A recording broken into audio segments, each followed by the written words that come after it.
تم جیسی ان پڑھ اور گاؤں کی دیہاتن کو میں کبھی اپنی لائف پارٹنر نہیں بنا سکتا۔ میں آج رات ہی سوئٹزرلینڈ واپس جا رہا ہوں۔ انیس غانم کے انتہائی سنگدلی سے کہنے پر دلہن بنی ماہا صدمے سے رونے لگی۔ انیس سہاگ رات کو ہی اسے چھوڑ کر چلا گیا۔ اس نے کبھی ماہا کو طلاق نہیں دی، نہ ماہا کو طلاق چاہیے تھی۔ اس شخص کے جانے کا ماہا پر کوئی اثر نہ ہوا۔ تم نے مجھے ان پڑھ کہا نا انیس؟ ماہا نے آئینے میں خود کو دیکھا۔ اب دیکھنا، یہی دیہاتن تمہاری سوچ بدل کر رکھ دے گی۔ اگلی ہی صبح ماہا نے روایتی بہو بن کر آنسو بہانے کے بجائے اپنے سسرال والوں کے سامنے اپنا فیصلہ رکھ دیا۔ انیس کے والد چودھری اصغر خود اس بات پر شرمندہ تھے۔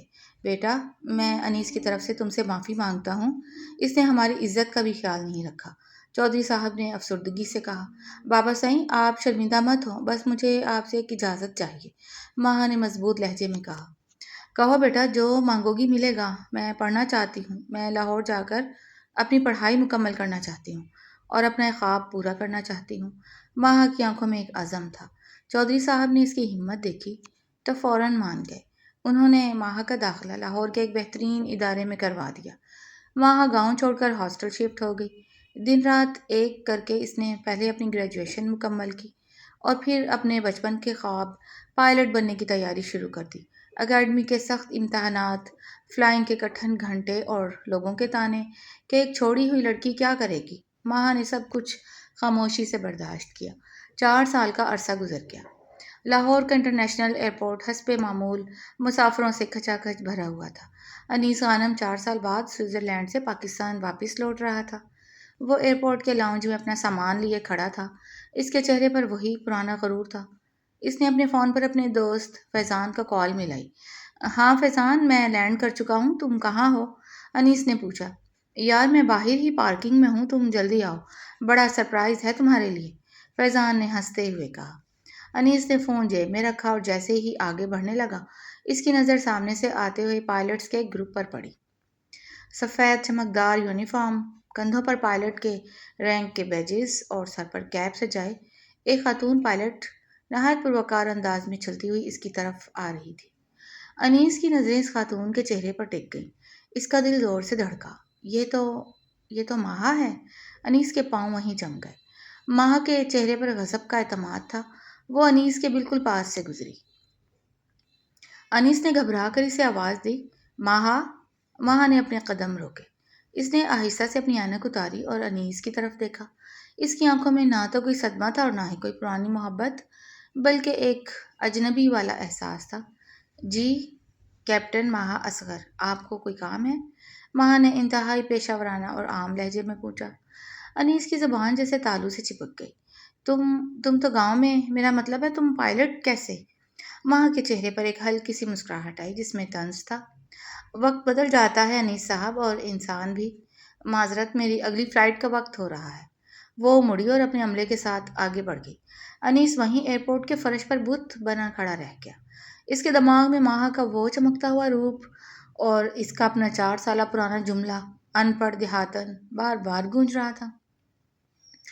اس کا سر چکرانے لگا اور وہ صدمے کی حالت میں وہیں ایک بینچ پر بیٹھ گیا۔ اگلے دن چودھری اصغر کے گھر کے ڈرائنگ روم میں عجیب سا سکوت تھا۔ انیس رات کو گھر آ تو گیا تھا، لیکن اس کی حالت ایسے تھی جیسے کسی نے اس سے بولنے کی طاقت چھین لی ہو۔ فیضان بھی وہاں موجود تھا۔ یار انیس، تو کہہ رہا تھا کہ وہ کوئی پنڈ کی سیدھی سادی لڑکی ہے، فیضان نے چائے کا کپ رکھتے ہوئے کہا۔ پورے شہر میں چودھری صاحب کی بہو کے چرچے ہیں، یا پہلی لڑکی ہے ان کے علاقے کی جو انٹرنیشنل فلائٹس اڑا رہی ہے۔ انیس نے غصے اور جھنجھلاہٹ سے فیضان کو دیکھا۔ تمہیں یہ سب پہلے سے پتا تھا؟ پتا تو تھا، پر مجھے نہیں معلوم تھا کہ وہ اتنی بدل چکی ہوگی، فیضان نے سچائی سے کہا۔ اسی وقت چودھری اصغر ڈرائنگ روم میں داخل ہوئے۔ انیس فوراً کھڑا ہو گیا۔ بابا، یہ سب کیا ہے؟ آپ نے مجھے کیوں نہیں بتایا کہ ماہا لاہور میں پڑھ رہی تھی؟ انیس کے لہجے میں اب بھی ہلکا سا شکوہ تھا۔ چودھری صاحب نے اسے گھور کر دیکھا اور صوفے پر بیٹھ گئے۔ تمہیں کیوں بتاتے انیس؟ تم تو اسے چھوڑ کر جا چکے تھے۔ تم نے تو رشتہ ہی نہیں رکھا تھا۔ وہ تو میری بیٹی بن کر رہی اور اس نے میرا سر فخر سے بلند کر دیا، لیکن بابا وہ میری بیوی ہے، انیس نے دھیمی آواز میں کہا۔ صرف کاغذوں پر انیس، صرف کاغذوں پر۔ اس نے کبھی تم سے طلاق نہیں مانگی کیونکہ وہ اپنے پیروں پر کھڑا ہونا چاہتی تھی، تمہاری محتاج بن کر نہیں۔ چودھری صاحب کا لہجہ سخت تھا۔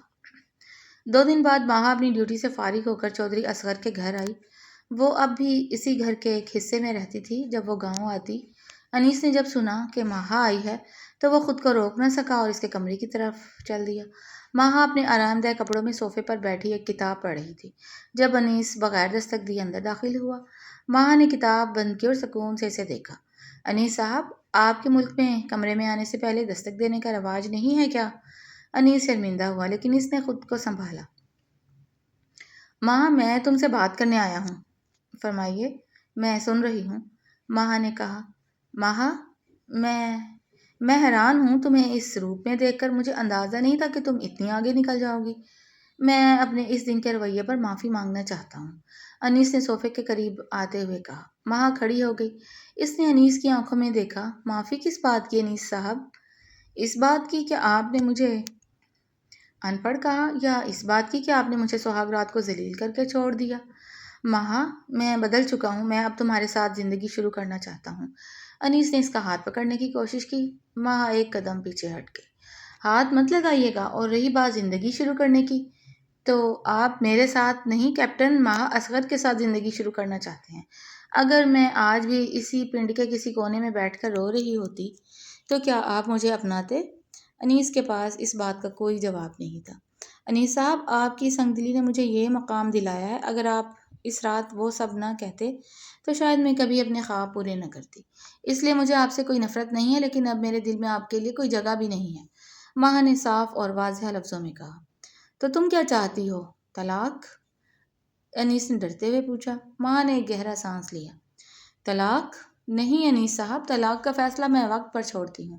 ابھی تو آپ کو یہ دیکھنا ہے کہ جس دیہاتن کو آپ نے ٹھکرایا تھا وہ آپ کے بغیر کتنی خوش اور کامیاب ہے۔ انیس خاموشی سے کمرے سے باہر نکل گیا۔ اس کا غرور اب پوری طرح خاک میں مل چکا تھا اور کہانی ابھی ختم نہیں ہوئی تھی۔ انیس اپنے کمرے میں واپس آیا تو اس کا پورا وجود لرز رہا تھا۔ وہ بیڈ پر بیٹھ گیا اور اپنا سر دونوں ہاتھوں میں دبا لیا۔ ماہا کی کہی ہوئی ایک ایک بات اس کے کانوں میں ہتھوڑے کی طرح لگ رہی تھی۔ اس وقت اس کی ماں بیگم نصرت کمرے میں داخل ہوئیں۔ ان کے چہرے پر انیس کے لیے ہمدردی کے بجائے ایک ملامت تھی۔ دیکھ لیا اپنی ان پڑھ اور دیہاتن بیوی کو؟ بیگم نصرت نے تنزن کہا۔ امی، آپ بھی اب تانے دیں گی؟ میں پہلے ہی بہت پریشان ہوں، انیس نے چڑچڑے لہجے میں کہا۔ میں تانے نہیں دے رہی انیس، میں تمہیں آئینہ دکھا رہی ہوں۔ جب تم اسے چھوڑ کر جا رہے تھے میں نے پاؤں پکڑے تھے تمہارے کہ بیٹا ایسا مت کرو، کل کو پچھتاؤ گے، پر تمہیں تو اپنی سوئٹزرلینڈ کی لائف پیاری تھی، آپ بھگتو۔ بیگم نصرت یہ کہہ کر مڑیں اور کمرے سے باہر چلی گئیں۔ انیس کو اپنی تنہائی میں مزید تڑپنے کے لیے چھوڑ دیا۔ اگلی صبح لاؤنج میں ناشتے کی میز پر چودھری اصغر اور بیگم نصرت بیٹھے تھے۔ ماہا بھی تیار ہو کر وہاں پہنچ گئی۔ وہ آج واپس لاہور جا رہی تھی کیونکہ اس کی اگلی فلائٹ شیڈیول تھی۔ انیس بھی بوجھل قدموں سے آ کر ایک کرسی پر بیٹھ گیا۔ اس کی آنکھیں رات بھر نہ سونے کی وجہ سے سرخ ہو رہی تھیں۔ ماہا بیٹا کچھ کھا لو، گاڑی تیار ہے، چودھری صاحب نے پیار سے کہا۔ جی بابا سائیں، بس ہلکی سی چائے پیوں گی، ماہا نے مسکرا کر جواب دیا۔ انیس نے ہمت کر کے ماہا کی طرف دیکھا۔ ماہا، تم لاہور جا رہی ہو؟ میں تمہیں ڈراپ کر دیتا ہوں اپنی گاڑی پر۔ ماہا نے چائے کا کپ ہونٹوں سے لگایا، پھر آرام سے اسے میز پر رکھا۔ شکریہ انیس صاحب، میری آفیشیل گاڑی باہر کھڑی ہے، ایئرپورٹ کی سروس ہے، مجھے کسی کی مدد کی ضرورت نہیں ہے۔ انیس کا چہرہ فک ہو گیا۔ چودھری اصغر نے چائے کا گھونٹ لیتے ہوئے انیس کو دیکھا اور کہا، اپنی گاڑی خود اڑاتی ہے انیس، اسے کسی کی کار کی ضرورت نہیں ہوتی۔ ماہا نے اپنا بیگ اٹھایا، چودھری صاحب اور بیگم نصرت کے سر پر ہاتھ رکھ کر دعا لی اور انیس کو ایک سرسری نظر دیکھ کر باہر نکل گئی۔ انیس چائے کا کپ ہاتھ میں پکڑے بس اسے جاتا ہوا دیکھتا ہی رہ گیا۔ 2 ہفتے گزر گئے۔ انیس نے پاکستان میں ہی رکنے کا فیصلہ کیا تھا۔ وہ سوئٹزرلینڈ واپس نہیں گیا کیونکہ اس کی انا کو جو ٹھیس لگی تھی وہ اسے چین سے جینے ہی نہیں دے رہی تھی۔ اس نے فیضان کو ایک کیفے میں بلایا۔ یار فیضان، میں ماہا کو ایسے نہیں چھوڑ سکتا، مجھے اس کا دل جیتنا ہے، انیس نے پریشانی میں کہا۔ فیضان نے ہنستے ہوئے کافی کا مگ اٹھایا۔ دل جیتنا ہے یا اپنی انا بچانی ہے انیس؟ سچ سچ بتاؤ۔ دونوں یار، مجھے شرمندگی بھی ہے اور اب مجھے اس سے محبت، مطلب وہ مجھے اچھی لگنے لگی ہے، انیس نے اعتراف کیا۔ محبت نہیں ہے، یہ تمہارا پچھتاوا ہے، فیضان نے سنجیدگی سے کہا۔ اور ویسے بھی ماہا وہ لڑکی نہیں ہے جسے تم ایئرپورٹ کے چکر لگا کر منا لوگے۔ وہ آسمانوں میں اڑتی ہے بھائی، اس تک پہنچنے کے لیے تمہیں زمین پر جھکنا پڑے گا۔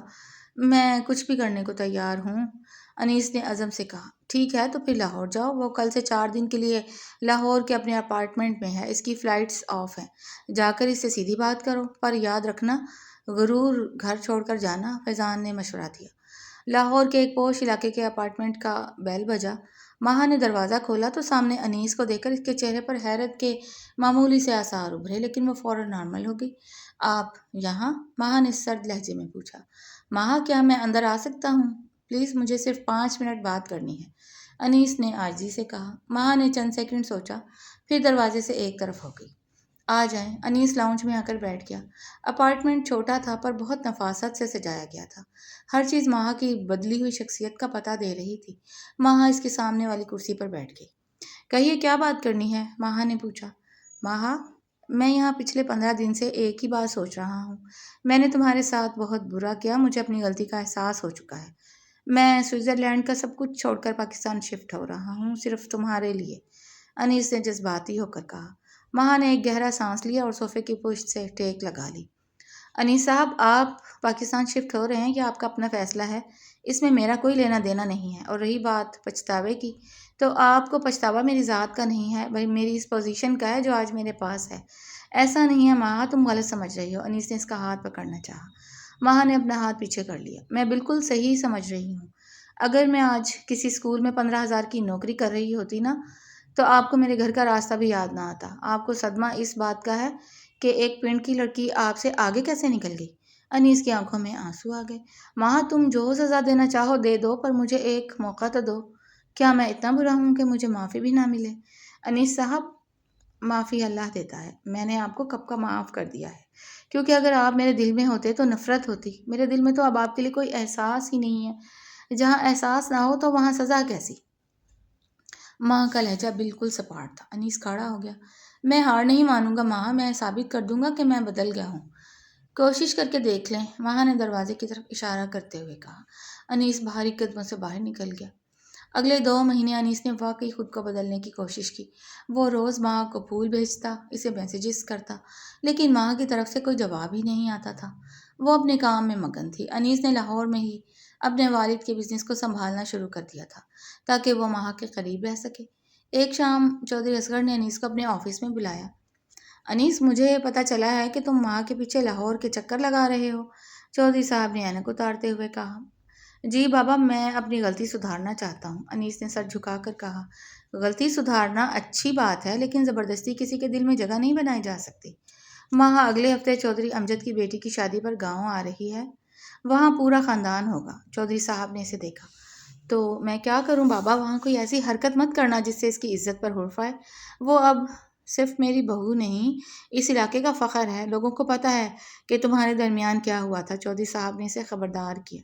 شادی کی رات پورا گاؤں لائٹ سے جگمگا رہا تھا۔ چودھری امجد کے ڈیرے پر بڑی محفل تھی۔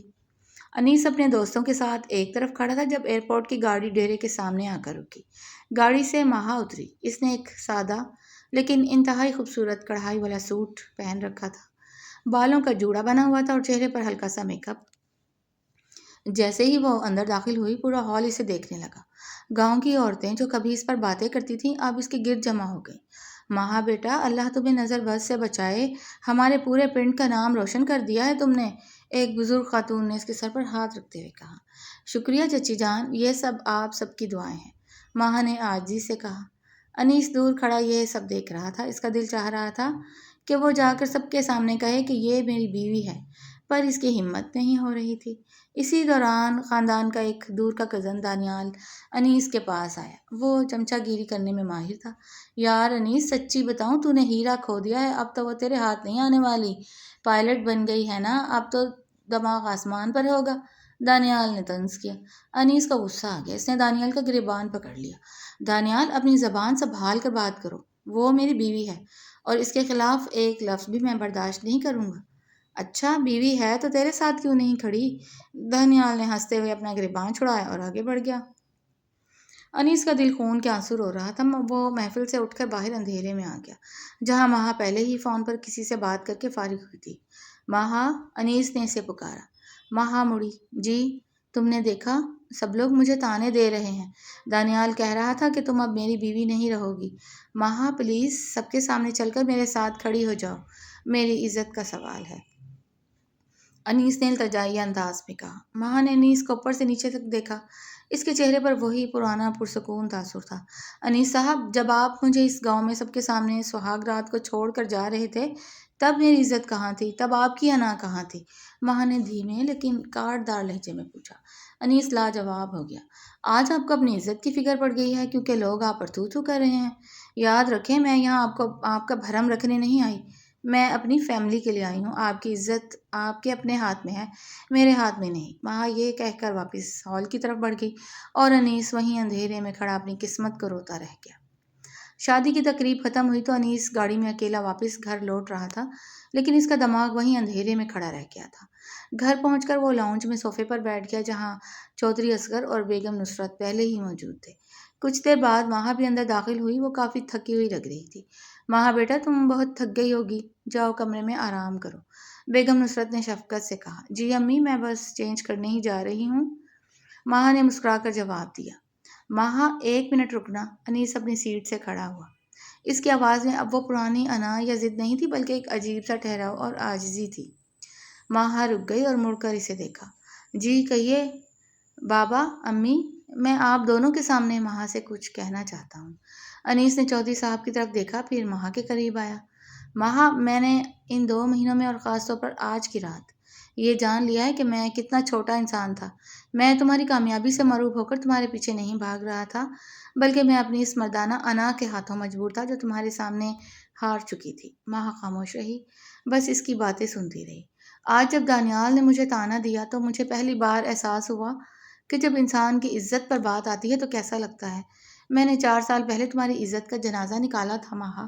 میں نے تمہیں پنڈ کی ان پڑھ لڑکی کہہ کر جو زخم دیا وہ پائلٹ بننے کے بعد بھی شاید تمہارے دل میں تازہ ہے۔ میں اب تم سے زبردستی کا رشتہ نہیں مانگوں گا۔ انیس کی آنکھوں سے ایک آنسو ٹپک کر فرش پر گرا۔ انیس نے اپنی جیب سے کاغذ نکالا اور میز پر رکھ دیا۔ یہ تمہاری آزادی کے کاغذات ہیں، میں نے اس پر سائن کر دیے ہیں۔ میں تمہیں اس رشتے کے بوجھ سے آزاد کرتا ہوں ماہا۔ تم نے اپنی محنت سے جو مقام پایا ہے، میں نہیں چاہتا کہ میرا نام تمہارے ساتھ جڑ کر تمہاری اس کامیابی کو دھندلا کرے۔ ماہا نے میز پر رکھے کاغذ کو دیکھا، پھر انیس کے چہرے کو۔ اس کی آنکھوں میں سچائی اور پچھتاوا صاف نظر آ رہا تھا۔ وہ انیس جو کبھی زمین پر پاؤں نہیں رکھتا تھا، آج اپنی غلطی تسلیم کر کے سب کچھ چھاڑنے کو تیار تھا۔ انیس صاحب، آپ کو کیا لگتا ہے میں نے ان 4 سالوں میں آپ سے طلاق کیوں نہیں مانگی؟ ماہا نے دھیمے لہجے میں پوچھا۔ انیس نے سر اٹھایا۔ کیونکہ تم اپنے پیروں پر کھڑی ہونا چاہتی تھی اور تمہیں میری پرواہ نہیں تھی۔ نہیں، ماہا نے نفی میں سر ہلایا۔ اگر مجھے صرف اپنے پیروں پر کھڑا ہونا ہوتا تو میں پہلے دن ہی کورٹ سے خلا لے کر یہ پڑھائی شروع کرتی۔ میں نے یہ رشتہ اس لیے بچا کر رکھا کیونکہ بابا سائیں اور امی نے مجھے بیٹی بنا کر اس گھر میں رکھا تھا۔ اور دوسرا سبب، ماہا رکی۔ اس نے چودھری اصغر کی طرف دیکھا جو مسکرا رہے تھے۔ دوسرا سبب کیا ماہا؟ بیگم نصرت نے بےتابی سے پوچھا۔ دوسرا سبب یہ تھا کہ میں دیکھنا چاہتی تھی کہ آپ کا یہ غرور کب ٹوٹتا ہے۔ میں طلاق لے کر آپ کو گنہگار گار اور خود کو بیچاری ثابت نہیں کرنا چاہتی تھی۔ میں چاہتی تھی کہ ایک دن آپ خود اپنی غلطی کا اعتراف کریں۔ ماہا نے کاغذ اٹھایا اور اسے 2 ٹکڑوں میں پھاڑ دیا۔ انیس حیرت سے اسے دیکھنے لگا۔ ماہا، یہ تم کیا کر رہی ہو؟ انیس صاحب، سبق تبھی مکمل ہوتا ہے جب انسان اپنی غلطی مان لے۔ آپ نے اپنی غلطی مان لی ہے اور میرے دل میں جو 4 سال پرانی تذلیل کا غبار تھا وہ اب صاف ہو گیا ہے۔ ماں کے چہرے پر ایک پرسکون مسکراہٹ آئی۔ تو کیا تم نے مجھے معاف کر دیا؟ انیس کو یقین نہیں آ رہا تھا۔ معاف میں نے اسی دن کر دیا تھا جب میں نے پہلی فلائٹ اڑائی تھی۔ آج میں اس رشتے کو ایک موقع دینے کے لیے تیار ہوں، لیکن ایک شرط پر۔ ماں نے انگلی اٹھائی۔ ہر شرط منظور ہے ماہا، تم جو کہو گی میں کروں گا۔ انیس نے فوراً کہا۔ شرط یہ ہے کہ اب ہماری زندگی میں نہیں ہوگا، ہم ہوگا، اور ہم دونوں ایک دوسرے کے کام کی اور ایک دوسرے کی ذات کی عزت کریں گے۔ آپ مجھے میری کامیابی کی وجہ سے نہیں بلکہ میری ذات کی وجہ سے اپنائیں گے۔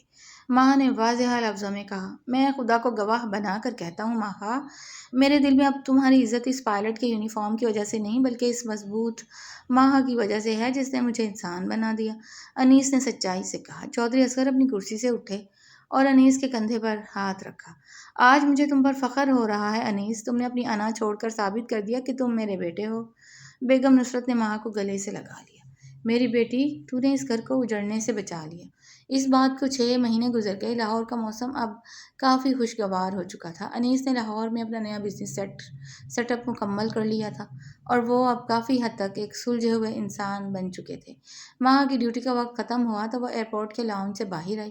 آج اس کا یونیفارم ہمیشہ سے زیادہ چمک رہا تھا، لیکن اس کے چہرے پر اب کوئی سرد مہر اجنبی پن نہیں تھا، بلکہ ایک گہری خوشی تھی۔ ایئرپورٹ کے باہر انیس اپنی گاڑی کے پاس کھڑا اس کا انتظار کر رہا تھا۔ اس کے ہاتھ میں کوئی مہنگا گلدستہ نہیں تھا، بلکہ ایئرپورٹ کے باہر والے اسٹال سے لیے ہوئے چنبیلی کے پھول تھے۔ ماں اس کے پاس پہنچی تو انیس نے مسکرا کر وہ پھول اس کے سامنے کیے۔ ویلکم بیک کیپٹن مہا انیس۔ ماں نے پھول پکڑے اور ان کی خوشبو محسوس کی۔ شکریہ انیس صاحب، ویسے آج آپ خود گاڑی چلا کر آئے ہیں، ڈرائیور کہاں ہے؟ اپنی بیوی کو ڈراپ کرنے اور پک کرنے کے لیے مجھے کسی ڈرائیور کی ضرورت نہیں ہے، انیس نے گاڑی کا دروازہ کھولتے ہوئے محبت سے کہا۔ ماہا گاڑی میں بیٹھی تو انیس نے ڈرائیونگ سیٹ سنبھال لی۔ گاڑی لاہور کی سڑکوں پر دوڑنے لگی۔ ماہا، پچھلے ہفتے میں پنڈ گیا تھا بابا سائیں سے ملنے، انیس نے سامنے دیکھتے ہوئے کہا۔ اچھا، کیا کہہ رہے تھے بابا سائیں؟ ماہا نے پوچھا۔ کہہ رہے تھے کہ پنڈ کی اکیڈمی میں جو لڑکیاں پڑھ رہی ہیں ان کے لیے ایک سیمینار رکھنا ہے اور اس کی چیف گیسٹ کیپٹن مہا ہوگی۔